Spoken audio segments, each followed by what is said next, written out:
Hello, this is Teach Smith, and today I'll be talking about how to answer AQA GCSE English Literature Paper 1. I'll be focusing on Macbeth and A Christmas Carol because this is what my students study. However, I think the tips will still help. So, if you remember nothing else from this video, please remember this. English, the study of English literature and language, is about understanding the choices made in a piece of writing. This can be fiction or non-fiction, literature or language.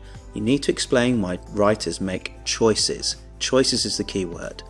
So, at first, all the things you need to talk about in English literature may seem quite intimidating.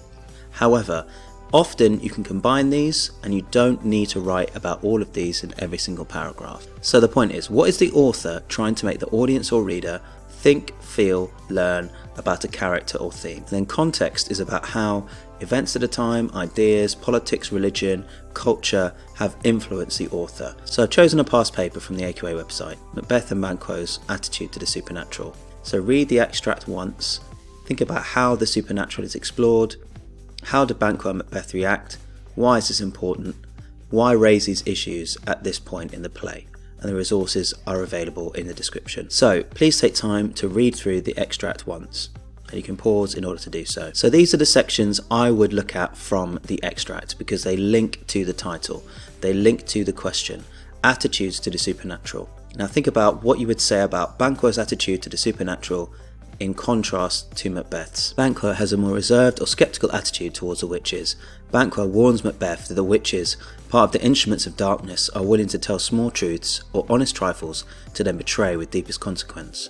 Shakespeare has used the metaphor instruments of darkness to illustrate Banquo's healthy distrust of the witches and the true motivation behind their prophecies. This attitude would probably be reflected in the audience at the time, as witches were seen as very real and dangerous creatures. King James himself wrote a book on the subject, a fact Shakespeare was almost certainly aware of. I've included a reference to the question, what is Banquo's attitude? Embedded several quotations, embedding means including them as part of the sentence. I talked about the writer instead of just making Banquo seem like a real person.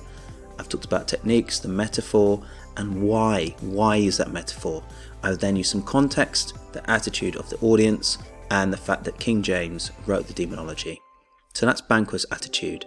What is Macbeth's? In contrast to Banquo, Macbeth does not call the witches instruments of darkness, but instead refers to their supernatural soliciting or otherworldly advice. The witch's soliciting has immediately caused an internal conflict in Macbeth, and he does not speak his dark thoughts to anyone, not even his trusted friend Banquo. Shakespeare presents Macbeth as facing a paradox. The witches did tell Macbeth two truths. However, the suggestion that Macbeth may become king has led to thoughts and imaginings that are too awful to bear. Shakespeare uses the sibilants, "shakes so my single state of man," to emphasise that Macbeth's morals, values, and even his sanity have been disturbed by his thoughts of murdering King Duncan. And you could add context about how killing the king is the worst crime that you could possibly think of. It's treason because of the great chain of being, and the king being second only really to God. So you've contrasted those two attitudes. So then you need to think about how these events fit into the rest of the play. So Banquo is sceptical, he's careful, but Macbeth rushes in with some persuasion by Lady Macbeth and kills King Duncan. Banquo suspects Macbeth because he was there when Macbeth heard the prophecies, and it's like his suspicions, his scepticism was proved correct. The honest trifles led to the worst betrayal. And unfortunately, he is killed and his son is nearly killed, partly because of this suspicion. So I've chosen from A Christmas Carol the section where ignorance and want appear, because I have a strong feeling that that is the extract that's going to come up in the exam.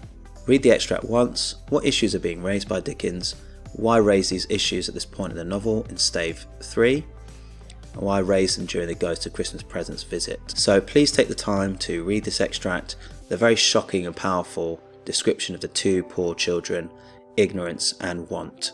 In the description box below, I've included a series of questions scaffolding the extract, helping you to analyse it in a sophisticated way. But again, the most important point is, think about how the Spirit uses, in my opinion, the Spirit uses Scrooge's language from stave 1 back at him. So not only do we have a link back to stave 1, where Scrooge asks the gentleman asking for charity about the prisons and the poorhouses, but you also have the Spirit starting to show that Scrooge is starting to change because it has an effect on him.